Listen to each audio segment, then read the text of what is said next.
আপনাদের জন্য আমি একটা টাইটেল এনেছি। সেই টাইটেলটা হলো আমি হইলাম ফজা পাগলা। যে হারামজাদারা আমাকে এই টাইটেলটা দিয়েছে তাদের নাম হলো স্বাধীনতা বিরোধী মুক্তিযুদ্ধ বিরোধী জামাত।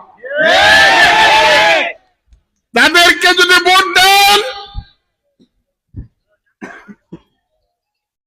তাইলে আমার মৃতদেহ পাবেন। তাদেরকে ভোট দিবেন আপনারা? দিবেন? আমি ইচ্ছা করলে অনেক কিছু করতে পারি। কালকেও আমাকে অন্তত 100 বকা দেওয়া হয়েছে। কি বকা দেয় বুঝবেন না আপনারা। কি বকা দেয় সহ্য করা যায় না। আমার অপরাধ কি?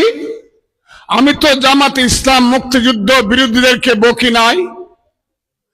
তারা যখন 5ই আগস্টের পরে বলা শুরু করলো 47 সনে মুক্তিযুদ্ধ হয়েছিল আর 24 সনে শেষ মুক্তিযুদ্ধ হয়েছে, 71 সনে একটা গন্ডগোল হয়েছিল। এই গন্ডগোলটা ইন্ডিয়া লাগাই দিয়েছিল। 71 সনে কোনো মুক্তিযুদ্ধ হয় নাই। 3 দিন আমি অপেক্ষা করলাম। আমার নাম ফজলুর রহমান, আমি সাধারণ মানুষের ছেলে, কিন্তু এই বাংলাদেশ যুদ্ধ করে যারা স্বাধীন করেছে আমি তাদের মধ্যে অন্যতম বন্ধুরা।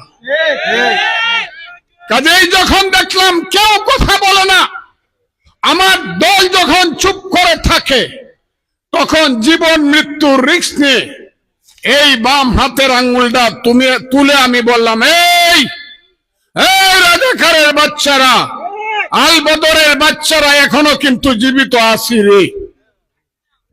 মুক্তিযুদ্ধ আছে, মুক্তিযুদ্ধ থাকবে। তোমরা যদি মুক্তিযুদ্ধকে শেষ করে দিতে চাও, তোমাদের সঙ্গে আরেকটা রাজনৈতিক যুদ্ধ আমাদের হবে।